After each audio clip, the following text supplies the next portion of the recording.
In the last 48 hours, Iraq's currency story delivered a number that shouldn't exist in a stable system. A gap of about 7,000 Iraqi dinars per 100 US dollars between the official quote and the street price. That's not a rounding error, that's a signal. Because when a country is truly running one unified exchange rate, a dollar is a dollar and the price is the price. You don't get two markets talking past each other unless something in the plumbing is tightening, something in the rules is shifting, and the market is feeling it. And here's the pattern interrupt. They said the reforms would eliminate the spread. They said the mechanisms were now modern, transparent, and fully trackable. Yet the spread is still there, and when it widens quickly. Not months, not weeks, in 48 hours. That speed matters because it tells you this isn't a slow drift in confidence. It's pressure meeting a gate. While most people watch the headline rate and assume nothing is happening, institutions watch the access. They watch how easily dollars clear. They watch how many transactions get delayed, questioned, or rejected. They watch which banks can source dollars and which ones suddenly can't. That's the difference between seeing a number and understanding a system. It's about controls, compliance, and the hidden costs of getting from paper to reality. Welcome to Macro Lens, where we decode what matters before it becomes a talking point. Every week we track the mechanisms behind the headlines, the incentives behind the policies, and the data that most commentary skips. If you like calm, evidence-driven breakdowns that connect the dots without the noise, you'll fit right in here. And if you're listening from Baghdad, Basra, Erbil, London, Dubai, or anywhere else, drop where you're watching from in the comments. It helps this community see how global this really is. The story is what forced the gap to show up again. On February 6, 2026, Iraq's central bank governor met with senior U.S. diplomatic leadership to discuss dollar sales and banking reform. On the surface, that sounds routine, technocratic, the kind of meeting that produces a polite photo and a short statement. But meetings like this don't happen in a vacuum, and they don't happen on quiet days. They happen when the system is being tightened, when compliance is being emphasized, and when authorities need alignment because the consequences are already showing up in the market. In Iraq's case, the consequences show up in the spread. The official quote in the neighborhood of 132,000 dinars per $100, and the parallel market hovering near 139,000 dinars per $100. That's a visible divergence between what the system declares and what merchants and households experience. It creates a central mystery that keeps repeating. If the official platform supplies dollars sufficiently, why does the parallel price keep reappearing like a shadow? To answer that, you have to stop thinking about the exchange rate as a single number and start thinking about it as a sequence of gates. The gate is not just the rate. The gate is who can buy at that rate, under what documentation, through which bank, for which purpose, with which compliance checks, and on what timeline. When those gates tighten, demand doesn't vanish. Demand reroutes. Rerouting is what creates the spread. This isn't the first time Iraq has lived this story. The hidden pattern is older than the dinar headlines on social media, older than the latest speculation cycles, older even than the modern banking reform language. It's a recurring playbook that shows up whenever a country with a managed currency tries to clamp down on dollar leakage while still importing large volumes of goods priced in dollars. Look back, and you'll see versions of this in different eras. In the early 2010s, Iraq's auction-style dollar distribution was a focal point. When authorities tightened rules and scrutiny, the parallel market premium tended to rise. Result: merchants priced for the real cost of sourcing dollars, not the theoretical cost printed on paper. Later, in the mid-2010s, oil price shocks strained fiscal perceptions, and whenever official channels slowed or documentation rules tightened, the spread signaled friction. Result: parallel pricing leaked into everyday goods. Fast forward to the early 2020s, and the dynamics became even more explicit. Compliance and anti-money laundering standards rose globally. Correspondent banking relationships became more sensitive, and the U.S. dollar clearing system increasingly demanded traceability. In that environment, reforms were not optional if a banking system wanted to stay connected. But the tighter the compliance, the more the market tested the edges. Result: a two-speed currency system, an official lane and an informal lane, without anyone officially admitting it. Then, in 2025 into early 2026, even ratings language started describing the reality plainly. Over a long window, the parallel rate averaged meaningfully weaker than the official rate, roughly a low double-digit percentage gap. That single observation is crucial, because ratings analysts are not in the business of drama. They're in the business of risk. When they acknowledge a sustained premium in the parallel market, they are telling you that the spread is not just mood. It's structural friction. So who is positioning here? It's not one trader making a heroic call. It's the institutional ecosystem reacting to incentives. The central bank is trying to keep the official rate anchored while modernizing the banking system and meeting compliance expectations. Commercial banks are trying to maintain access to dollar flows, correspondent relationships, and customer trust. Importers are trying to get dollars to pay for goods without delays that could break their supply chains. Households are trying to protect purchasing power in an economy where many prices are effectively linked to the dollar, even when people don't say it out loud. And then there's the international layer. U.S. standards matter because the dollar is not just a currency, it's a network. If a banking system wants consistent access to dollars, it has to play by the network's rules. That's why dollar sales and banking reform sit in the same sentence. Sales without compliant plumbing becomes sales with leakage. Reform without workable throughput becomes reform that creates bottlenecks. Here's where it gets interesting. But the operational goal is often narrower. Compress the spread by forcing more transactions into the official channel and reduce the ability of suspicious flows to access dollars. That's a governance objective, and it can be legitimate. The problem is that the market doesn't grade intentions. The market grades execution. If the official channel can meet legitimate demand efficiently, the spread compresses naturally. If the official channel becomes slower, more selective, or inconsistent, the spread widens because time becomes a cost. In currency markets, time is often the most expensive variable. That brings us to the dislocation. Two prices for the same dollar. On paper, the system projects stability. Screens and dashboards can show USD/IQD hovering around a policy anchor with only small day-to-day changes. Yet on the ground, the parallel price tells you the marginal buyer is paying more. Those two signals cannot both be the full truth. One is a policy anchor, the other is a stress gauge. When stress gauges rise, they do it for reasons, not vibes. So let's walk through the evidence with numbers, because this can't be understood with adjectives. The official quote, around 132,000 dinars per $100, translates to roughly 1,320 dinars per dollar. The parallel quote, around 139,000 per 100, implies roughly 1,390 per dollar. That difference, about 70 dinars per dollar, is a premium of a bit over 5% relative to the official anchor. In some periods, it's narrower. In some periods, it widens. But the key is the direction and the persistence. Now zoom out. When a parallel rate averages around the mid 1.400s per dollar over a long window, while the official anchor remains much stronger, that's not a day's panic. That's a year of friction. Friction usually means one of three things: insufficient supply at the official channel for the kinds of transactions people actually need, delays and documentation burdens that make official access costly, or enforcement risk that pushes participants into informal routes. This is the part many discussions miss. A currency system can be stable on the official rate and unstable on the allocation. If allocation is inconsistent, trust erodes. When trust erodes, people hedge. They hedge by holding dollars, pricing goods with a buffer, and moving faster than the next policy announcement. Those behaviors become fuel for the spread. It's a feedback loop. So how does the system create this outcome mechanically? Think of the dollar channel like a dam with a controlled spillway.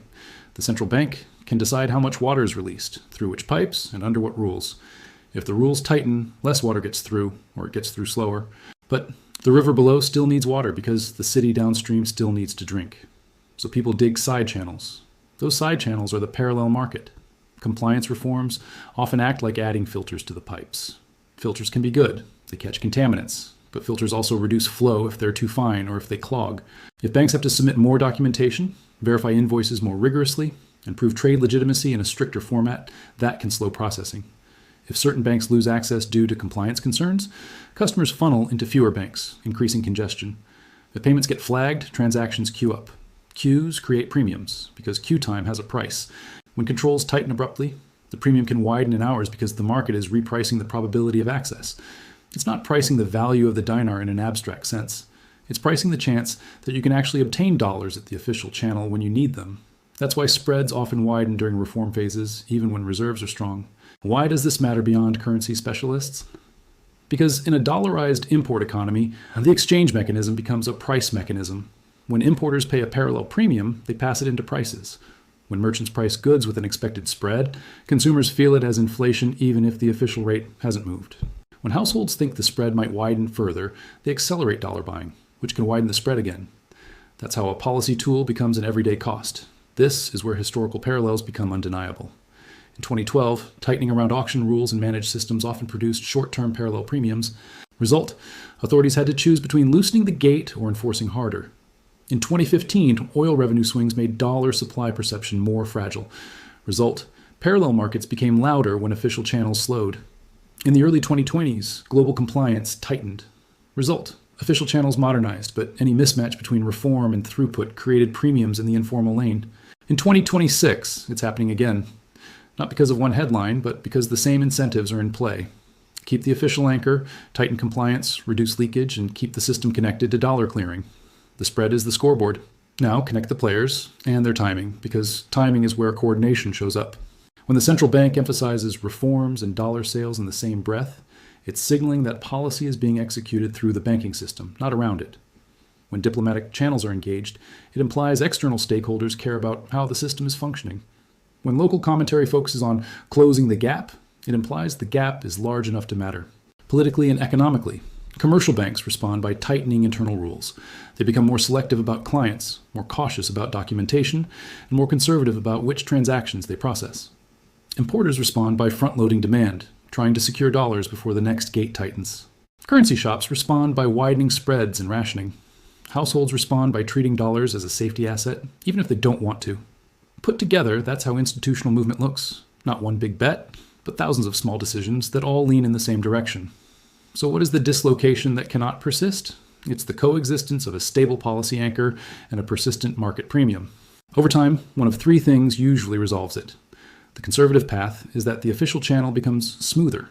Documentation standards remain strict, but processing speeds improve, bank participation broadens, and legitimate demand clears quickly. In that case, the parallel premium compresses, and the street price drifts toward the official anchor.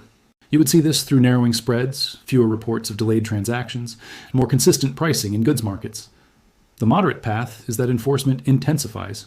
Authorities try to crush the parallel market through restrictions and penalties while keeping official access selective. This can compress the visible spread temporarily, but it can also push activity deeper underground. In that case, the official spread may narrow while real access costs remain embedded in pricing. You would see this through sudden headline calm paired with continued price pressure in imported goods. The aggressive path is that the system adjusts the anchor or the operating rules in a way that rebalances demand and supply. That could involve changing how dollars are allocated, changing the effective rate for certain transactions, or restructuring mechanisms so the official channel reflects the true marginal cost. In that case, the spread may compress because the official lane becomes the real lane, but the adjustment could be felt as a step change in everyday pricing. Notice what's missing. None of these outcomes require a dramatic conspiracy. They require only the friction that shows up in any gated market. A gated market always produces a premium if the gate is tight. That's the mechanism. So what should be watched, not as a prediction, but as a diagnostic? Watch the spread itself. Does it compress from 7,000 per 100 toward 3,000, toward 1,000, toward 0? Watch processing stories. Are importers reporting smoother clearance or more delays? Watch which banks are active in dollar flows and whether participation broadens or narrows. Watch goods prices in dollars versus dinars. Are merchants pricing closer to the official conversion or the parallel conversion? Those are real-time indicators of whether policy is translating into throughput. Here's the divide that matters. Some people will argue about the true value of the dinar as if value is a philosophical debate, but currencies in the real world are logistical. The market reveals value through access, through settlement, through the cost of clearing a transaction.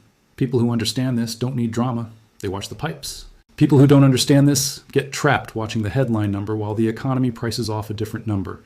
It's not about being smarter. It's about paying attention to the right variable. The information gap becomes a wealth gap because institutions move first, not because they are magical, but because they are forced to. They manage risk by reading friction early. Retail participants rate it late because they're told to focus on the official print. The spread is the proof that the official print is not the whole story. Let's make the contradiction even clearer with a simple thought experiment. If you don't have it, the price becomes $1.05. The sign didn't lie. It just didn't describe the conditions. That is the official rate versus the market rate in one picture. This is why small changes in procedure can create big moves in the spread. A single extra verification step can slow a bank's throughput. A single change in which documents are accepted can force importers to redo paperwork. These aren't dramatic events, but they stack. When they stack, the market reacts as if supply disappeared, even if the central bank's total reserves did not change at all. It also explains why you can see calm on an international chart while people on the ground feel stress. Many public feeds capture the policy anchor, not the marginal cost faced by an importer when a shipment is waiting and a payment has to clear. The chart might show a move of a few dinars. The street can move by dozens. Both can be accurate in their lane, and that's exactly the problem. Now consider the incentives of a typical importer. If a shipment is delayed at port, fees add up. If suppliers are not paid on time, future terms worsen. If a transaction is rejected, the importer may source dollars elsewhere at a premium to avoid breaking the chain. So the importer becomes willing to pay more for speed and certainty. That willingness to pay is what forms the parallel price. Banks face their own incentives. If a bank processes a questionable transaction and gets flagged, it risks losing correspondent access. So banks become risk managers first, service providers second. That pushes customers into other banks or into cash markets. If only a subset of banks can reliably clear, the system concentrates and congestion grows. Households and small businesses then feel the second-order effects. Even if they never buy dollars directly, they buy goods priced by someone who did. When the spread widens, merchants add buffers. When buffers become normal, prices stop matching the official conversion. That can create a quiet shift. People start believing the official rate is a political number, not an economic one. Once that belief spreads, demand for dollars becomes more persistent. This is also why crackdowns can look effective and still fail to fix the mechanism. If authorities pressure currency shops, visible street dealing may shrink, but demand doesn't vanish. It relocates into intermediaries, informal credit, or alternative settlement routes. The premium can become less visible, but more embedded. So when you hear currency controls tightened, think less about a dramatic lock on doors and more about friction added to wheels. The wheels still turn, but they grind, and the grinding is what produces the premium. If you want to track whether the system is improving, look for signs that friction is being replaced by throughput. Are banks processing trade finance faster? Are there clear, consistent standards that participants can meet without guesswork? Those improvements compress the premium more reliably than rhetoric does. And if you want to track whether pressure is building, watch for the opposite: growing reliance on cash, more rejected transfers, merchants quoting wider buffers, and more frequent jumps in the street price. The deeper point is this: a spread is not just a number, it is a measurement of trust in process. When process is trusted, official and real converge. When process is doubted, the market creates its own price for certainty. One more detail ties everything together: expectations. When participants believe the gate will tighten again next week, they front run today. They apply for dollars earlier, they hold more inventory, they keep more cash, and they quote prices with a cushion. That behavior can widen the spread even before any new rule is announced. When authorities see the spread, they often respond by tightening further, which confirms the expectation. Breaking that loop requires clarity and consistency, and steady throughput that makes the official lane reliably usable. If the tightening continues, historically the system is pushed toward resolution. Either the gate gets widened through better processing, the gate gets enforced harder with unintended side effects, or the system redefines the lane so official and real converge. The data suggests that persistent dislocations don't last forever because they are costly. They create inflation pressure, confidence pressure, and governance pressure. Eventually something gives. The next clue will be boring, and that's why it's powerful. Paperwork volume. When reforms work, fewer files bounce back. When reforms strain, rejections rise, delays lengthen, and the spread becomes the silent report card. Updated daily by merchants and banks, not speeches. This is macro lens, where we decode what matters before its headlines. If this connected dots you hadn't seen, you know what to do. Because the question isn't whether a gated market produces a premium. The question is whether you'll recognize the premium for what it is. The market's way of telling you where the real constraints live.